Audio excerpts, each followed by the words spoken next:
evening, Welcome to the Heart of the everyone. Pastor podcast, streaming live every Tuesday at 6:30 p.m. Pacific, where real conversation meets real ministry. I am your host, Alesia Brown. We are here to strengthen leaders, encourage the body, and remind the world that the church isn't a building. The church is us. God bless you. Hello, everybody. Good evening. I always like to say we are live, and that means you're going to get everything that comes with being live. You're going to get the mistakes. You're going to get the bloops. You're going to get everything, the bloopers. You're going to get everything because we're live. I like being live. It's nothing edited. Everything, what you see is what you get. Good evening, Doreen. Good evening, Eileen. Good evening, everyone coming in. Thank you so much for joining us. And please, right now, if you haven't done, invite a friend, invite them to be with us on the live tonight. We have an amazing guest, and I'm so excited to get into this conversation. And I want you to get in the conversation with us. That's one thing I didn't tell you, Robert, that sometimes we have comments and we're talking and we're sharing. So please come on in and share and be a part. I have already been talking to our special guests behind the scenes. Already pulled out my tissue because I'm already getting a little bit emotional about this subject because I just think it's so amazing. Tonight we're talking about call to restore, leadership, recovery, and the power of second chances. I just thought that that was so amazing. And I was sharing with Robert earlier that as a church, a lot of times we do not restore people back into the fellowship. I remember Tony Evans, who is a very big pastor, he stumbled and he did something. He stepped down and he didn't pastor.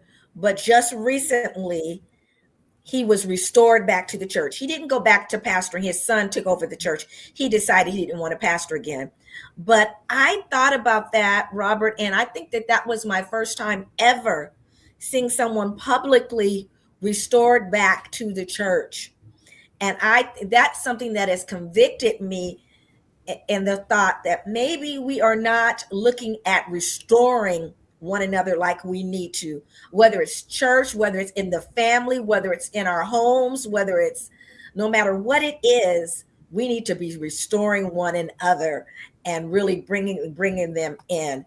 I was sharing also with Robert that everyone in our family, we've had someone that has made a mistake and that has done something. And sometimes we cast them out of our life. Sometimes we say we don't want to have you be a part of our life anymore. But I'm hoping after tonight, we will look at things and maybe have an opportunity to see if some things we need to do in our family, if we need to restore, if we need to be more supportive of those who are recovering, if we need to lead better, if we need to be able to give second chances. I really think that that is something absolutely amazing, and that's something that will change individuals' lives. But before we go any further, I do want to talk about Robert, and then we'll talk to Robert. He is an amazing man. I told him I have been stalking him ever since Robin Garcia has put me on to him.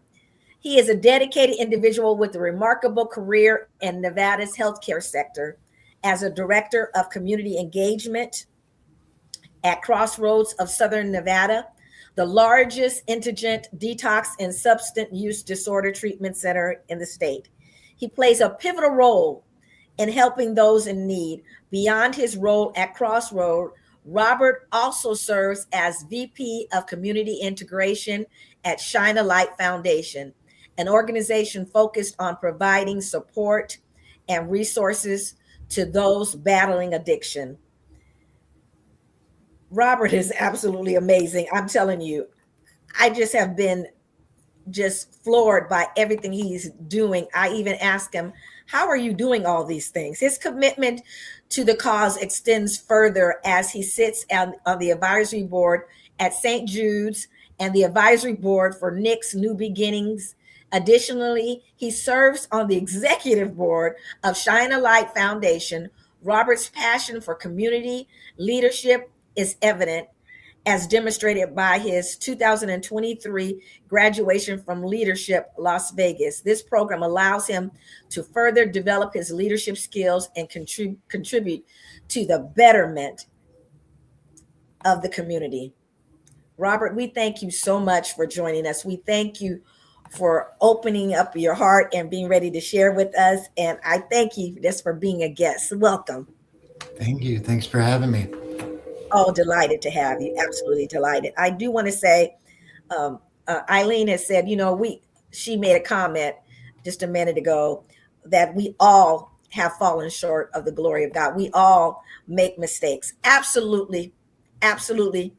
And this definitely is something for us to take a light of us, look at ourselves and dim the light on ourselves and Yeah. not anyone else. I think someone said we walk around with the flashlight trying to put a light on everybody else, but we should walk around with a mirror looking at ourselves It's because easier. we It's easier. absolutely have something. Yes, It's absolutely. easier to look at somebody else than to look at myself, And it's just I think there's always this, what is it? Fear drives the world, right? And a lack of Absolutely. honesty, right? Can I really be honest with myself? Am I, because if I know I'm human, I'm designed to be flawed. Yeah, But if I forget that, then I will be walking around with that flashlight. If yeah, I understand that I'm flawed, then I say, okay, how do I want to be treated when I fail? How do I want to be treated? Not that I'm ever going to be perfect at any of that, right? But mm, it's a lot like faith, right? Like my own experience with faith is I'm never going to touch God. I'm never going to reach God, right? But I'm always like that plant mm. growing towards the sunlight, which is God, right? That's what I'm Yes, trying to do. And along the yes, way, the branch bends a little bit, and all the things happen, but you try to be a little bit easier and softer, because I think we're all quick to be very judgmental and damning when someone else makes a mistake. But then when we make a mistake, it's very much like, help me and all these things and all that. You know what I mean? So it's just yes, being honest. yes, yes. Well, Robert, I shared that your story is absolutely amazing. I've been floored that, as the saying goes, you are still standing because of everything that you have been through. I like for you to walk us through, however you feel comfortable, walking us through your story and really what you've been through in life. Sure. So, for those of you that don't know me, I am a person that experiences substance use disorder. My recovery date is August 10th of 2018. Uh, I tell you that to tell you that my entire life was dictated by that. I was, I believe, born an addict or an alcoholic. I had this restless, irritable, and discontent, this fear, this uncomfortability I never felt a part of very early on. And some things happened, you know what I mean? Nothing, my earliest memory was my biological father beating my mom and leaving. Now, I don't know how much of that I experienced before. Obviously, that was my first memory, so I don't know how much of that trauma was stored in my body. The body keeps the score. But, immediately that first memory, that first emotion that I have is abandonment, fear, I'm not good enough, right? And as an alcoholic, my emotions are always a 1 or 10, meaning I'm either not good enough or I have an ego, right? That we say it a lot of times in recovery. I'm an egomaniac with an inferiority complex. You know, Nothing about me is balanced. Is probably a better way to say that. And you know, I grew up, and my first drug of choice was bad behavior. I acted out. I caused scenes. The 1 and the 10 all over again, like a bull in a china shop. And my mom remarried, and that man is my father. He raised me, and they provided a good life. They were young parents. They were learning. He inherited 2 kids. One of them's me. I'm kind of incorrigible, and they did their best. We had a house, we had food, we had clothes, like we had all the staples that I should have been able to go on and live a very successful life. But inside of me was this thing, that would eventually I would start experimenting and very quickly fall off that cliff. But if you ask my mom, she'll tell you I was a happy kid. And all the pictures, I'm smiling, right? Inside, I'm like borderline suicidal. Like that's the mental health piece of addiction, right? This Mhm. insanity that's inside of me that cannot see the world as it is. I only see it through my addict mind. And fast forward, I was 17 years old, and SWAT kicked my front door into my parents' house. Yeah, my mom was in cuffs on the front lawn. My dad was in cuffs on the front lawn. My mom's crying. She's yelling, and SWAT is going through our house, ripping everything apart. And they didn't find anything. And then, my first thought was not, "Oh my God, what I just did to my parents," but like I got away with it. Right? My thinking was so off. Right? And I wasn't really emotionally attached to the moment to understand the depth of what I had just done. And a week later, they came back. The door was still like nailed on. It wasn't even hooked up yet.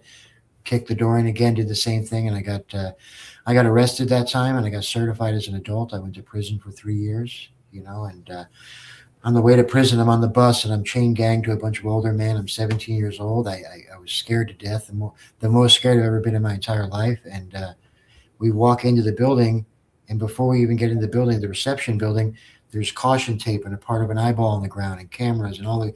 And I was like, oh my God. And I really only tell you that story to tell you that even at my worst fear, it wasn't enough. I couldn't stop, right? I have a disease of no choice. There is no choice. Like people talk about addiction all the time, and the best way I've ever heard it described is jump in a pool, hold your breath underwater, hold it for as long as you can until everything in your body's telling you got to go up, and then hold it for 5 more minutes. Yeah. That's what addiction is like, right? It's not about a choice. I have to. And, I went through prison, and I'm getting out. I'm on the bus. I'm going home. And I had all this anxiety. And when I was in prison, my mom had written me a letter and she kind of like told the history of our family, all the alcoholics, all the addicts, and all the wreckage they had caused. And again, I read it, but I wasn't emotionally connected to it. I wasn't, and I had made promises when I was in prison. I'm going to get out. I'm going to change my life, right? All these things. And on the bus, I had all this overwhelming anxiety. And I thought, oh, I just got out of prison. That's normal. And some of that was probably true. But I think on a deeper level, really what it was that I knew I was going back to the same exact environment and I was going to do the same thing. There was no solution there. There was nothing in place. And it's exactly what happened. You know what I mean? I landed and within hours I was off and running again. And, I grew up in a really small town in northern New Jersey. So it's like everybody knows everybody more or less. And the cops would start pulling me over all the time and felony stops and searching the car. And every time they pulled me over, though, they try to talk to me. Mhm. I couldn't hear it at the time, but now in retrospect, I understand. They were trying to steer me clear, right? And that's kind of a theme in my life. Like, I believe that God had always put people in my life. I just wasn't willing yet. You know what I mean? And it still made an impact. It's something I think about to this day. But, you know, after a while of that happening, I got a wild hair and I decided that I had a using buddy that was in Las Vegas. And I said, okay, let me get out of here. It's the town, it's the pressure, whatever it is. And I decided to come to Las Vegas to change my life. And that's a really good decision if you're trying to change your life. You know what I mean? But I didn't have any tools to change my life. And I landed. He was living in an apartment. The door was also kicked in. That also seems to be a theme in my life. But he lived on Trop and Topaz, which is a really beautiful neighborhood. Not at all. And it was Mm. rough. You know what I mean? And I had a job lined up at a hotel, but I had never heard of a drug test before. Only in prison. I didn't never had to take a drug test for work, and so that wasn't an option. And I ended up getting lucky, and I started working for Wolfgang Puck. I worked at Spagos, so I Wow. was at Spagos for about 2.5 years, and one day I get a call, and the chef tells me, "Hey, Wolfgang's coming to town. He wants to meet with you." Like that's what I heard. I'm sure he wanted to meet with a lot of people, right? And really, what happened was he sat me down and he told me about my alcoholism. He told me about how I was wasting my talent, that I was, miserable. I was uncomfortable, I was angry all the time. Nobody liked to work with me, but I was really good at what I did. And my answer in that moment was just like it was back home. Okay, you don't understand, and I'm going to leave. And I went to work for Emma Lagasse, and I did the same thing there, and he did the same thing there, and I'm still not catching the drift, right? And I've got this life that maybe on paper looks okay. Like I've got a job, I've got an apartment, but I'm walking back and forth to work. I'm not happy. I'm spending all my money, and eventually I got a job working at the Venetian. I was a cook at first, and worked my way up to assistant banquet chef. I was making really good money. I'd gotten married. I had a kid, and you know, I never stopped though. You know what I mean? I never stopped. I could never stop, and even though I was all those things, I was really alone. And the chef that had hired me went to Mississippi right after Hurricane Katrina. So I followed him. I went down there by myself for the first, I think, 6 months, and then helped him open a restaurant. He was the executive chef of the hotel. I opened up his restaurant at the top of the hotel. And at the time, there were like National Guards on the street blowing up the barges and all this stuff. And there was a lot of pill mills. So you would go by a doctor's office and there would be 30 people waiting in line to get in. Every pharmacy had 30 people, you know what I mean? And so that furthered my habit, right? And I got fired there eventually. He had to let me go. And then I came back here and I spent the next 2 years on methadone.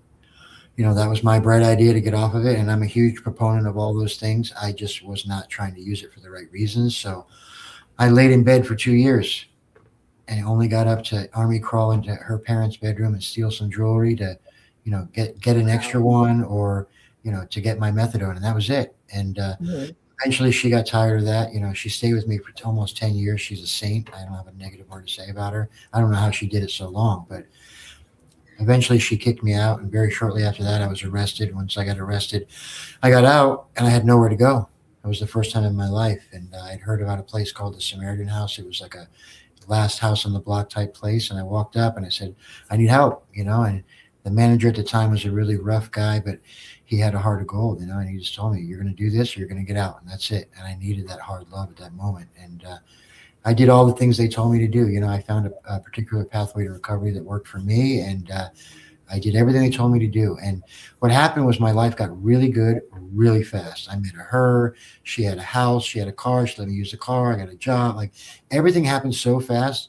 And my first thought was, I think I figured this out. Like I think I found the missing piece. I'm okay. And I stopped doing all the things that had gotten me there. Right. And Yeah. I was able to hold on for a while. I'd gotten remarried. We had a kid. We had, the cars, the apartment, all the things that, but again, I was isolated. I was alone. My whole personality changed, right? And I had removed the solution. And for an alcoholic or an addict, there's only two solutions, I believe. It's this or that, and that's it. And Mhm. so eventually, I had gotten asked to speak at a meeting on my 3-year anniversary. I don't know why. I hadn't been to a meeting in a long time, but I went, and I went home that night and I put a needle in my arm. And within a month, she had figured out. She left, took everything as I told her to, because I know how I am when I use. And within a month, I was homeless. I'd never been homeless before, and my homelessness was progressive. Right, I started out, tents on the street in neighborhoods with a group of people that I'd met, and then I was in the shelter. Then I was on Four Master back when it was like no services down there but Catholic Charities, and probably five, Mhm. 6 people out there. And then eventually I moved up to a wonderful establishment called the Moulin Rouge. I don't know if you've ever heard of it. It's the Yeah. casino Yeah. on the historical West Side. It's been abandoned for about 60 years, 70 years. Yes. It's not even Yes. here anymore. But they had like apartments, and they were all abandoned. And a bunch of us moved in there, and I was there the entire time they were blowing it up to the last building. And then once that got to the point where they were about to flatten the last building, somebody came up to me that I knew from the streets and said, "Listen, I live in a tunnel. You want to come check it out?" And I was like, "Okay." Even though the tunnel was like right there, I'd never really gone there. It's kind of weird, but Mhm. he took me to his tunnel, which would become my tunnel. And I remember looking at the tunnel and thinking to myself, or feeling the same feeling that I feel when I go home today, because I had been on the surface for so long. I call it the surface, right? I'd been in the streets, and you don't think about all the things that happen when you're on the streets, right? All the randomness, right? There was gangs, there was other homeless people, there was, cars driving by, there was metro moving you, trying to arrest you, there was, the city trying to clean you. It was just constant. It just Mhm. felt like a grind. And Mhm. I looked at it and I thought, I have a roof over my head. I can go down there. I can be left alone. My tunnel was very hard to get into, so you couldn't drive a car into my tunnel. The police didn't go to my tunnel at that time. I don't know if they do now, but and I went in there and there was like a community at first. It would devolve later on, but there was a community. There was some real simple rules, nothing too crazy, and we all kind of watched out for each other. I always use the analogy of Lord of the Flies. Everybody from the outside was very much, we were cautious of, but inside we watched out for each other. But there was also a lot of chaos because a lot of different people and different crises and different things going on. And Yeah. I lived underground for 2.5 years. So I was homeless for a total of about 5 years. And then the last day that I was out there, one of my hustles when I was homeless was dumpster diving. And I had gone to a dumpster, found a suitcase. I don't know if it was from an eviction or what it was, but it had like phones, jewelry. I mean, just it was a catch to me at that time. And Yeah.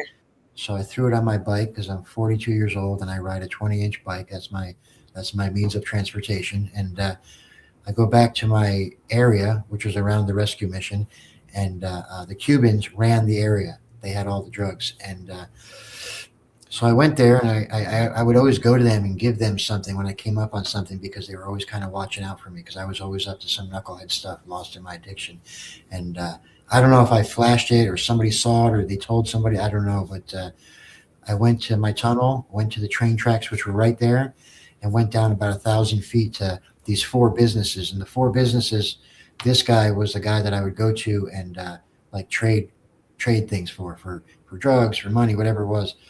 So I dropped it off to him. He's like, "Oh my God, it's a lot of stuff. Come back. I get an hour." I said, "All right." I went and I got high. When I came back, it was dark. And when I came back, there was three guys waiting for me. They were people that I knew from the streets. And the last 6 months that I was out there, I had this like impending doom feeling that like something bad was going to happen. Something like inherently, I believe if you're a good person, which I think most people are, whether they get to that realization or not, I think that when you're doing bad things, there's a conflict, right? That causes something, and it just Mhm. started to wear on me. And so these three guys were guys that I had had conflict with, and they had a pipe, a knife, and a hatchet. And I think the purest definition of what I am as an addict, this disease that I have that allows me to not have any control over what my next move is I knew exactly what was going to happen. I was having the conversation in my head of like I should run, I should do this, as I was walking forward towards them because on the other side of them is what I needed to get my next one. And so they attacked me. They hit me in the head with the hatchet a couple times, hit me in the head with the pipe. They stabbed me. They broke my jaw, lacerated my liver, and they killed me. And they dragged me onto the train tracks right there. And I tell this story a lot that, you know, for 42 years of my life, I was unable to see God in my life. Unwilling, unable, whatever it was, right? And the first business, there was an overnight security guard that I had befriended over the years of passing through. And I had no idea he was working that night. I had no idea he was there, but he was, and he saw it all happen. He saw them drag me onto the train tracks. He called the police. He called Metro, all that. So they come, they pull me off the train tracks. They revive me. I wake up, and now my skull is cracked in two places. My jaw's broken. I got a knife sticking out of my leg. I mean, blood's everywhere, and the train is coming, so it's loud. My vision is very much like this, so I can see bits and pieces. I still think I'm fighting for my life. So I think they hit me with a shot of morphine, and I died again. I woke up 3 days later on life support in the hospital. When I woke up, there was a nurse standing over me, kind of like aggressively telling me to calm down. I couldn't figure out why, and my head's ringing, all the things, all the bells and whistles and tubes, and I still thought I was fighting for my life. I Mhm. had, yeah, and she went behind me. I think she hit the button too for morphine or whatever it was, and in that moment, I felt a hand touch my forehead. I could see the room. I could see everything in front of me. It wasn't her. I could see this hand, this feel this hand touch my forehead, and I heard the words "calm down," and I felt the presence of what I choose to call my God in that room. This beautiful, peaceful, non-threatening, but very powerful feeling, and I'd never felt that before. You know, what I mean, I didn't even know what that was, and I would spend the next month in the hospital, a month, month and a half, whatever it was, and learn how to walk, talk. They couldn't wire my jaw shut because I had so much swelling in the brain, and which was really great for me, honestly. Like, I don't recommend getting hit in the head with an axe in a pipe, but like, Of as course. so fearful and resentful and angry, and but my memory, I you would talk to me, I would answer you 3 minutes later. My cognitive was off. My memory, you'd ask me something, I'd forget. I would Anything was on my mind, I would forget in like 3 minutes or 2 minutes, whatever it was. So I Wow. didn't have any long lasting thoughts. And really, what the miracle that happened in the hospital for me, outside of that critical medical care, was that Paul showed up. Paul's the director of Shine a Light, and he had been talking to my family over the years that I'd been out there. My family had taken trips out here come look for me, and they could never find me, And I he didn't like lay out an entire plan. He just said, "Hey, talk to me for a minute," and then he's like, "Listen, like I got a scholarship for you if you want to try it out," and that was it. And for me in the beginning, what willingness looked like was just okay. I was thoroughly convinced that if I went back to what I was doing, I was going to die. But I was really scared about this one too. I didn't know, you know what I mean? I was 42 years old. I thought I'd wasted my life. I didn't think it was possible, and but I said, okay. I was really weak. I was really broken. And once I got medically cleared from the hospital a month and a half later, I went to that treatment center and I couldn't get medically cleared because of all my injuries. And I thought, oh my God, this is where I'm going to get dropped. And they whisked me into a car and they said they were taking me to a sober living. And they ended up taking me to a meeting, which, I'm 120 pounds. I've got 4 teeth. I look like Skeletor. And the guilt, the shame, the fear was overwhelming. And I walked into that meeting and I was sure everybody was talking about me, and they probably were, you know what I mean? And, but I sat down and I had this thought, this first initial thought. It said, go sit outside by the dumpster. And in that moment, like, that was pretty realistic to me. You know what I mean? And the second thought that came in was, if you leave, you're going to die. So I just sat on my hands. I sat in that meeting and I got through it. And I couldn't tell you anything anybody said. And they put me in the car. They took me to that sober living. And when I was at that sober living, there was a house meeting. I was only there for 4 days. There was a house meeting every Thursday, and at that house meeting, the owner, Jeff, the triangle that we talked about earlier, he uh, he came. Paul came. They talked about it, and Jeff's like, "Yeah, he needs us."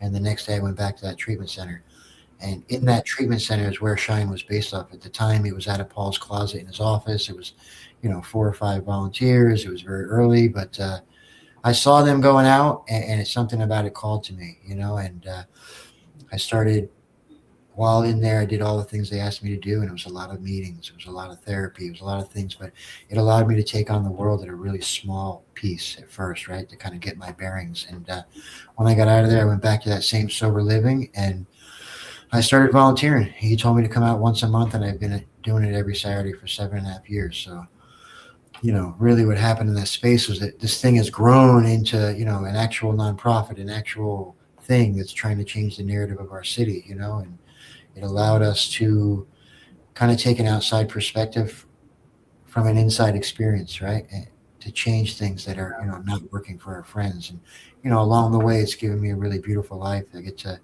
I've worked in treatment, recovery, specialty courses the entire time. I'm in the community outreach, all the things. So, My goodness.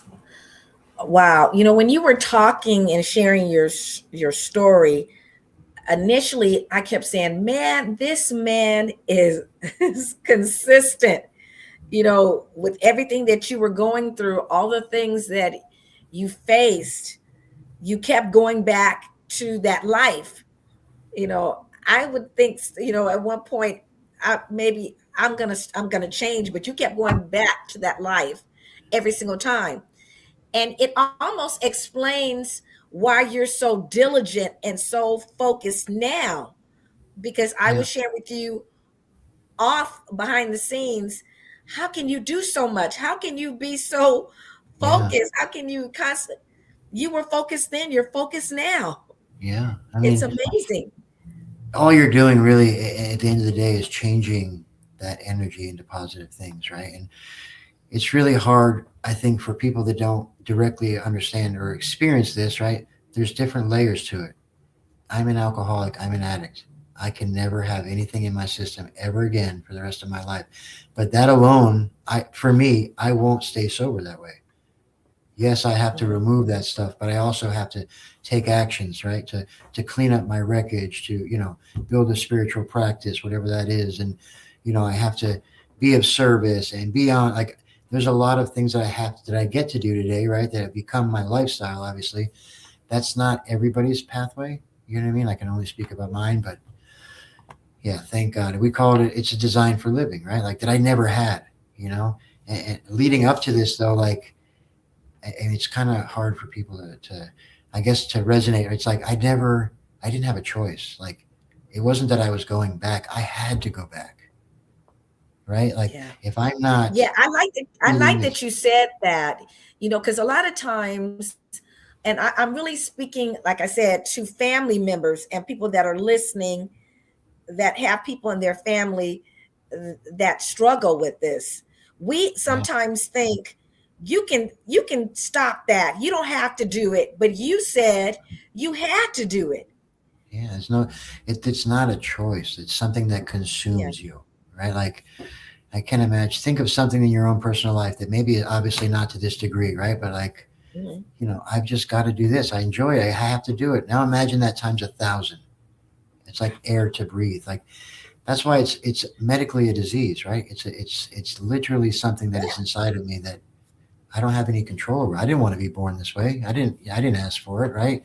Some people can stop on their own. Some people can do that. Like there's a wide variety of things happening at the same time. So I think it's just trying to understand what it looks like and what the behaviors are like, and if it's consistent to that, then trying to find the help. Like and what they're willing to do. That's another problem, right? Like for 42 years, I wasn't willing to do anything. Like if my mom's willpower was enough to get me sober, I would have been sober 30 years ago. It had to come Yeah. from inside of me, but I'm stubborn. Obviously, I had to get hit with an axe a couple times. Like, Wow.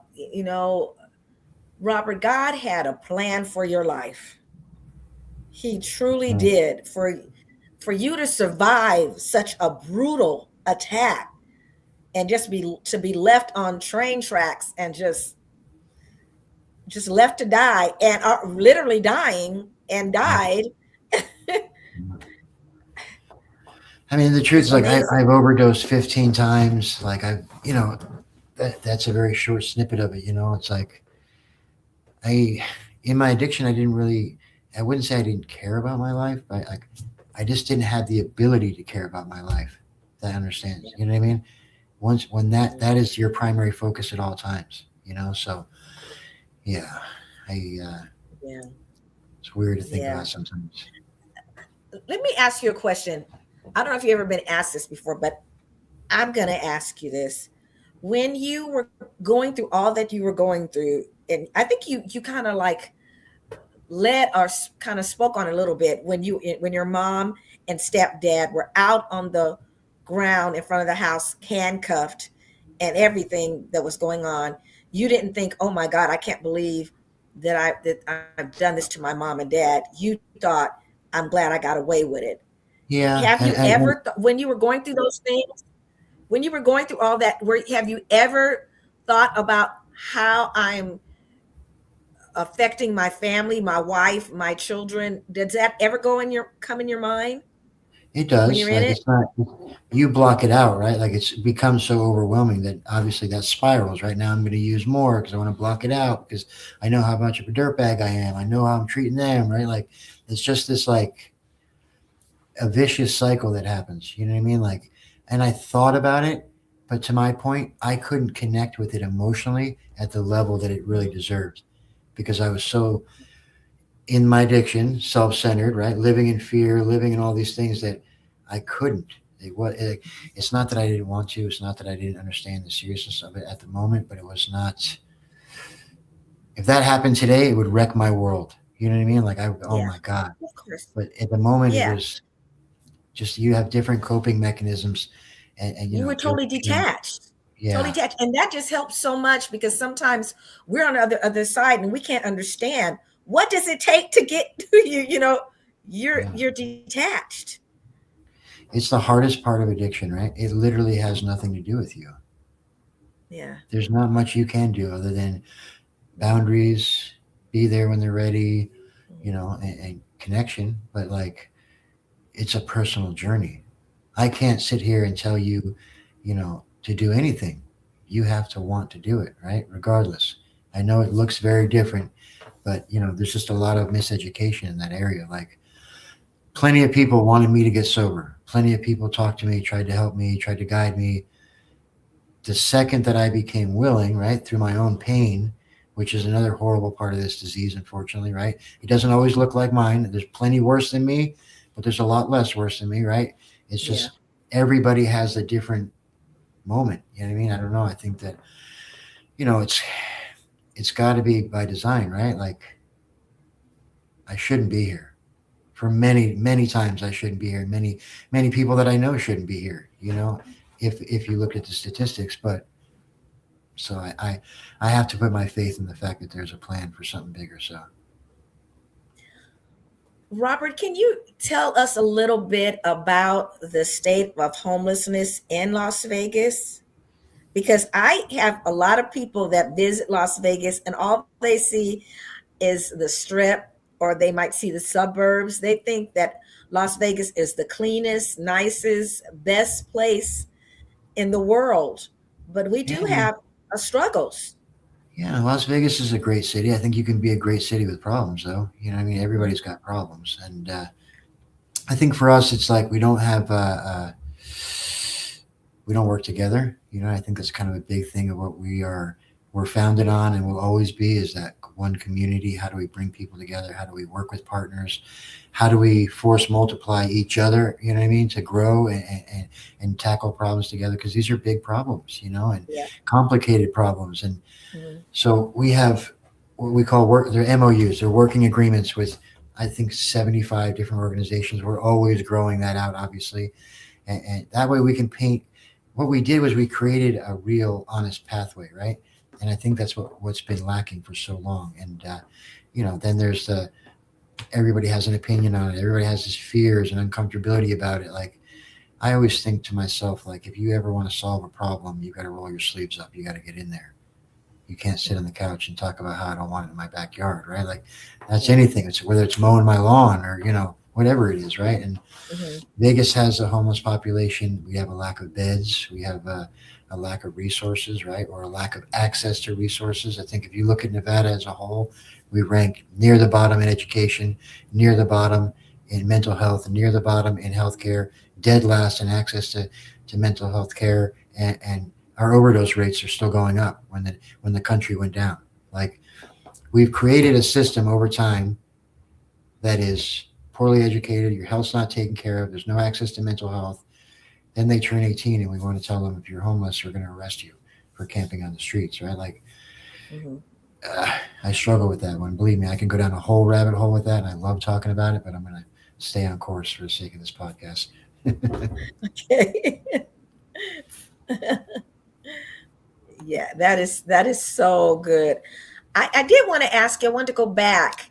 You said when you were arrested at 17, you were tried as an adult. Was that your first offense? Yeah. And you were tried as an adult? Why Yeah, I got was that? certified. It was part of my deal. I got certified as an adult. I could have gotten like they could have held me. I could have waited till I turned an adult. Like there was a whole bunch of wrangling going on with my lawyer, and that's what they said. I accepted it. You know, Wow. Wow. Wow. Did I I say probably wow?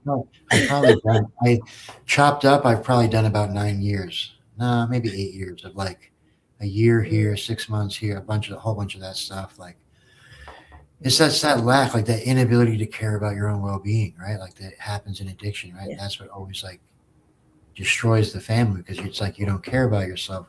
They try to love you more, and that's only it's hard, right? Like there's a phrase that we use in it: if you baby the addict, you kill the addict, right? You have to have boundaries and standards, but what that looks like for everybody is different. You know what I mean? I don't think there's any one-off answer for everybody. So I don't know.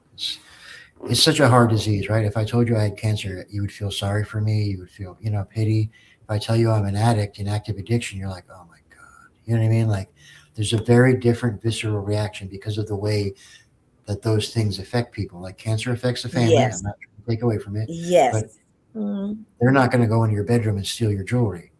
They're not going to Yeah. steal your car. They're not going to Yeah. disappear and not call you for 2 years. They're not, you know what Yeah. I mean? So it's a very, the way it breaks down is very different. And, But it's there's a still a lot of blame. sickness. It's still an Yeah, illness. Yeah, 100%. absolutely. Wow. Truly powerful, Robert. I'm gonna do something a little different. I usually break away for a few minutes to share some announcements, but I kind of would just like to do that on the end. I don't even want to stop the flow of what we're doing. I would like for you, if there's anything that you would like to share with us or with the people that are listening, with family members that may have some family members, and I know there's some people in our audience that have family members that are addicts or that have hurt them or that are dealing with different situations. Can you give us a little bit of advice or a little bit? You've helped me immensely already in my heart, for some of the people in my family. You've helped me to be more thoughtful and more to just be more compassionate, to be Yeah. called more to restore instead of pointing the finger, and to do whatever I can. But if you have anything on your heart that you want to share. It's going to be a hard pill to swallow for some people, but I got to be honest with you. I think that work on yourself. I know I don't mean that in any way disrespectfully. I just mean, you know, educate yourself on what the disease is so you have a better understanding, right? And then there's things like what is it, like Al-Anon or things like that, where there's groups for people that are affected by, right? Get around people like that to understand and learn, like, if this is somebody you care about. And I hear this a lot. They're like, it's not my problem, I'm not the addict. And it's like, okay, but it's in your family, you live with them, do you not want to understand them better? Like, because clearly what your understanding is off, right? And educating yourself. And you know there's a lot of great groups out there, they're all over town, that can help you. And it's all about working on you, for you, setting your boundaries, and knowing where to show up and stuff like that. It's hard. I work in Mm-hmm. this space every single day, 7 days a week for the last 7.5 years. And I've learned a lot. But I mean, do I have some magic answer? No, I can't tap anybody on the shoulder and Mm-hmm. get them sober. I can't. I Mm-hmm. can show up, connect, all the same things. You know what I mean? And hold them a little bit accountable, hold a boundary, but like lead with love and tolerance and understanding and education and authenticity the best I can. And when they're ready, we're here. Yeah. You know, that really wasn't a hard pill. That was real good advice. Because you get so consumed, you're looking at that person and what they're doing wrong, but you can look at yourself and say, what can I do Yeah, I to think help it's, myself? I think that's good. I need tools. Like I wasn't born Mm-hmm. prepared to deal with this. I wasn't, right. So if any situation in my life, if I'm not prepared to deal with it, what do? I educate myself. I learn about it, right. I try Mm-hmm. to better understand it. If it's important to me, and if it's not, then I don't. Right. Like it's hard. You know I try to think about this sometimes, and this is kind of same topic but off topic, right? Like we kind of talked earlier, right? Like I didn't find God in a building. I didn't find God in all these things, right? And I now know how blocked I am from God, right? I'm always blocked from God, or I'm blocking myself from God because my whatever it is. And I told you I felt that hand on my forehead when I was in life support in the hospital, right? Fast forward maybe 8 months later, I'm at that sober living, and my sister calls me. My sister was my father, who I had the traumatic experience with, left. He remarried, started another family. I met her as an adult. She became one of my closest friends. We were able to restore our entire family back together, right? Because all the people that were the bad players were, had passed away. We were able to bring everybody together. And